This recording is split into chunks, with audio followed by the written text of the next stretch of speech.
Ryan Olson. I work at Clover Creek Elementary in the Bethel School District in Tacoma, Washington.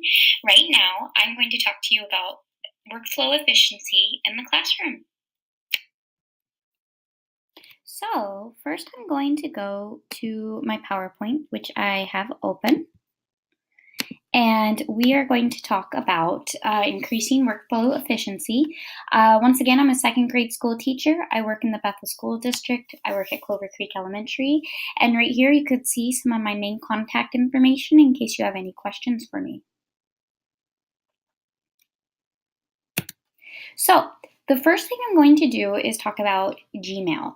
Gmail is an important application that, at least in my school district, the teachers use to manage all of their email communication.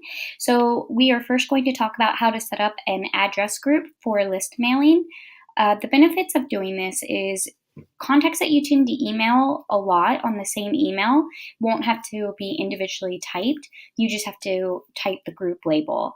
You can also then use this group label when you're using your Google Calendar to invite a large group of people that you tend to all invite all to the same event a lot, and also when you share documents on your Google Drive account. So all of the details that I'm about to share with you about how to create an address group, I found from Heinz Tittebacher from LifeWire. And if you look right here, this is the link you could go to read the step-by-step directions. So now I'm going to open up my email address and I'm going to model for you how to set up the group. So over here in the left-hand corner, you see a drop-down menu for contacts, and you're going to highlight that and click it. Now, for demonstration purposes, I have created dummy email accounts to protect the privacy of my personal contacts. So right here are just a list of random emails that we're going to use, and we need to create first a label for the group that we want to label. So let's pretend I want all of these people to always be emailed at the same time. And instead of having to remember each individual user or remember each individual email account, I'm going to just have one group name. So I go over here, and here I have my labels, and I click Create Label. So for demonstration purposes, let's call this Video Demonstration Group. I'm going to click OK.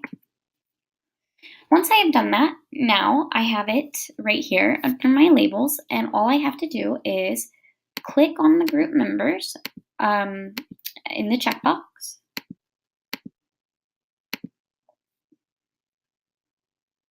Manage Labels, Video Demonstration. I had them on my test video group. I'm going to remove them from that, and then I just click outside of that box. It says it's working on the bottom screen, and now it says 8 people have been added to the video demonstration group. So now I'm going to go back to my Gmail account by clicking the window pane right here for Google Apps, going back to my Gmail,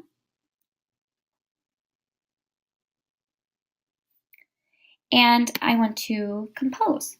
So all I have to do is type video, or VI even, and if once I click this, every single person that I wanted for that group will show up in the to bar for an email to be sent to.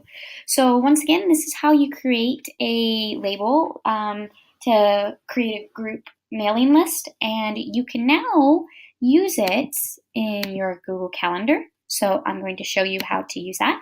I'm going to open up my Google Calendar. I want to create an event. We're not going to do quick add. Let's label it video test. Let's say in classroom 262. And here are my guests. All I have to do is type video demonstration group. Once I'm done, I click save. It says, would you like to send invitations to these guests? And I say yes. So anybody who would have been in that test group would have gotten that email. Another benefit to using group labels is if I go to my Google Drive account and I want to create a Google Doc for collaboration purposes. All I have to do is click New, go to Google Docs. I'm doing it under, let's do my work email. And we're going to title this document test.